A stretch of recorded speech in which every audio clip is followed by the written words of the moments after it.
What do you make of this? Well, I think it's something that they obviously we're very unlikely to say no to, because clearly the budget relies on a significant amount of borrowing, part of which is foreign borrowing, which they approved. Okay, so we're seeing the managers have been announced. We're seeing Citi and Standard Chartered going to manage that Eurobond sale. What do you make of the pricing and subscription rates when this finally comes on board? Well, judging, we don't know what tenure it will be, but I assume it's going to be as long as possible, 20, maybe as long as 30, which they've done before, 30 years. Clearly going to price way above 8%, probably 8.5%. So it'll be the most expensive Eurobond Nigeria has issued ever, assuming they're doing 20 and 30 years.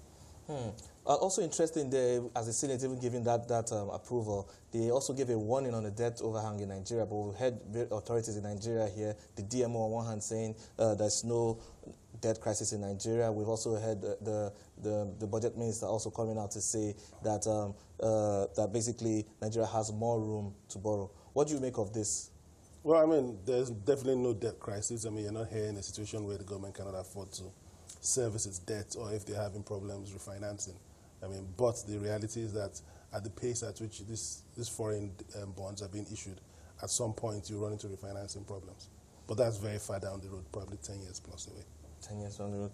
I would like you to speak to, when you look at the budget, for example, we're still just talking about the performance of the budget in 2017.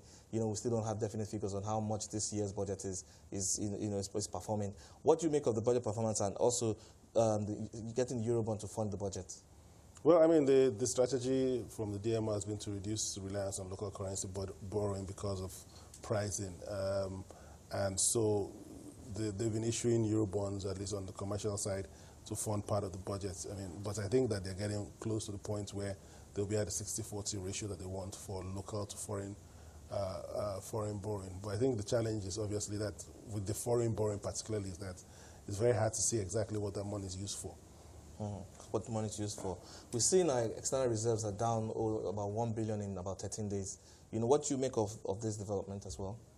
Well, again, it's a bit worrying that at a period of very high oil prices, you're having declining reserves. And it kind of shows that part of the reason why the reserves rose in the past was significant amount of borrowing, particularly on the Eurobond side, where the cash just effectively gets put in reserves and converted to Naira. In the past 18 months, they've probably issued, if you add this 3 billion, that would be over 10 billion in Eurobonds. And so if you took that away from the reserve numbers, you start to see what happens when you go for a long period without borrowing, which is what has happened over the past 6 months.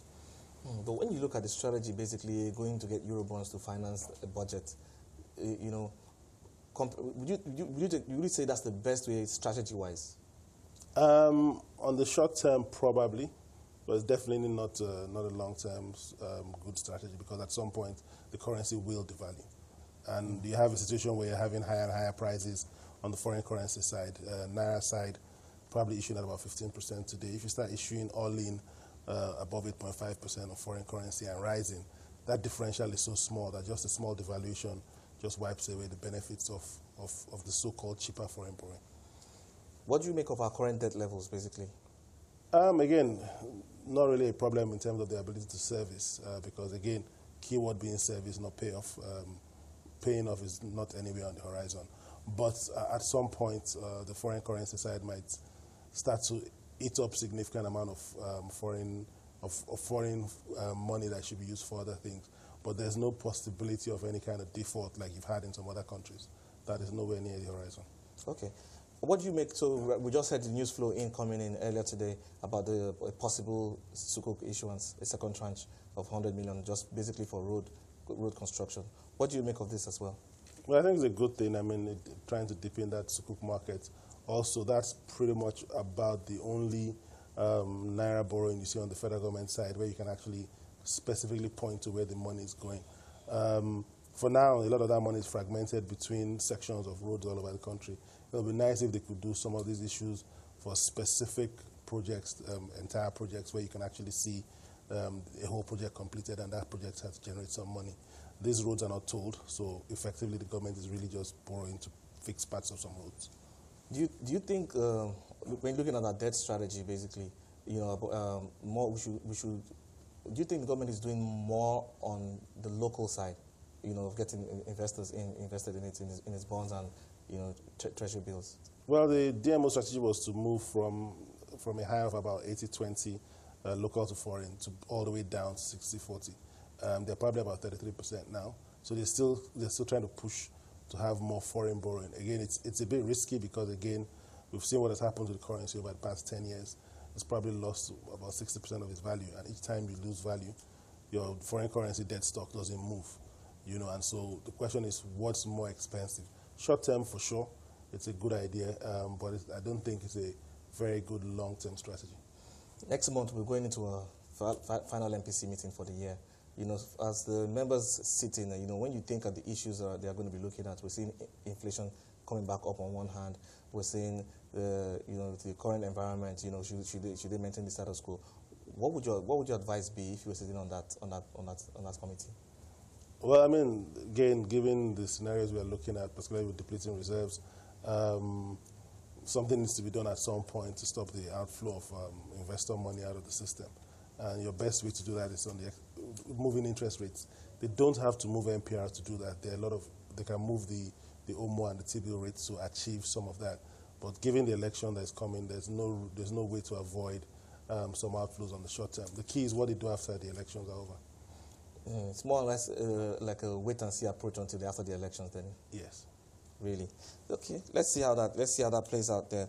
But when you look at our bond markets, basically, and how it is structured, you know, compared to the other markets, do you think we're quite adequately structured? Well, I mean, this is an evolving market. The market is probably just a bit over 10 years old in terms of the current format. So it's very heavily driven by banks and pension funds. Over time, it needs to have other major players in it. If not, you're just basically recycling the same money from just really two pots and some foreign money. It will be good to have other pools of local money that can support that market. When you look at our debt strategy going forward, when is it? How would you advise the DMO, you know, or the agencies to, you know, source funds? Well, I mean, they're sourcing funds from the cheapest places they can find. I mean, funds that don't have strings attached. I think over time you're going to see a lot more of the Chinese money, Chinese Exim Bank, which we're not even talking about yet. And those are significant amounts that are tied to projects. It will be good to see exactly if those projects can be completed and start to bear fruit so as to at least justify the amount of money that is being put into them. All right, then we'll